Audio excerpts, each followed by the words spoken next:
Hello, kumusta kita tanan? I hope everything is fine. Though nagainulan pa, nagagulugalo, madulo, may hangin. Subong nga aga, gusto ko lang i-share sa inyo ang ako nakita while nga nagasakay ako sa jeep pakadto somewhere sa Bacolod. So, ara ako sa jeep, may tupad ako nga isa ka babayi, isa ka lalaki, kay may bata. Siguro mag-asawa sila nga duha, and I think so, mag-asawa gid sila. Ang babae nagauyat sa iya nga bata nga nagakatulog, and then dugay-dugay nakibot ko kay ang lalaki gulpi nilang gimbanghag ang babae nga adlaw na kuno wala pa sila pamahaw tungod sa opisyo sa babae, pero ang babae naging kalmado kag ginauyatan nilang iya bata nga nagakatulog. So dugay-dugay mapanaog na sila. Medyo daw na nasubuan ko sa nakita ko kay ang babae siguro gutom, ang nanay, ang iya nga bata madako-dako nga bata, so medyo may weight. Pagtindog niya daw nalupog siya, natumba siya, so nagbawi siya kadali, nagpungko siya kadali nang nagbawi sa iya nga kusog para nga makakwat ilang iya nga bata. So bitbit sang nanay ang tsinelas sa iya nga bata kag ang payong papanaog. Nasubuan ko kay ang lalaki nagpanaog lagi sa diretsyon, ang babae wala nila man ginalalayan, wala niya ginabuligan, where in fact nakita na niya ang sitwasyon nga nagluya na iya nga asawa. So sa dalan, sa mapanaog nila, isik-isik ang ulan. Nagbulo bagyo pa naman subong. Wala nilang gid ginpayungan ang babaye. So daw naluoy gid ako. So while nagalakat sila, nagkalahulog ang tsinelas sang bata.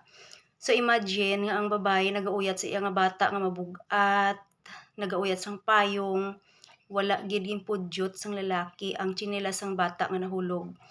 Kag sang matabok na sila, ginbutong nilang kaisa ang iya nga asawa patabok sa dalan. So though hindi ko maisip ang kaluoy sang heart ko nga nakita ako ini nga sitwasyon nga ang kabataan nga babayi, sang mga bata pa kamo, sang ginabun-ag kamo sa inyo ginikanan daw halos wala kamo ginapalamukan kay pagkatapos pangasawaon kamo sa isa ka tawo nga wala man lang gani ga respeto sa inyo, wala lang ga care sa inyo.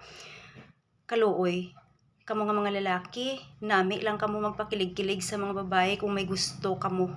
Daw kanami gid sa inyo ay ambot, kaulumol gid tan-awon. Hindi man tanan, may mga tawo manda, may mga lalaki manda ang mapalanggaon.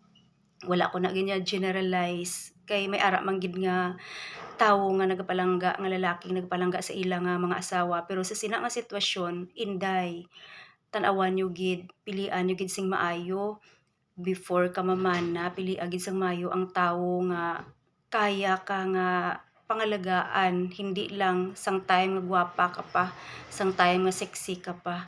Kung di hasta nga nag-uyat ka na sa sang kabataan mo, pili agid ang tawo nga maskin anong itsura mo palanggaon niya ka kag hindi niya ka kaya pabayan sa adlaw-adlaw.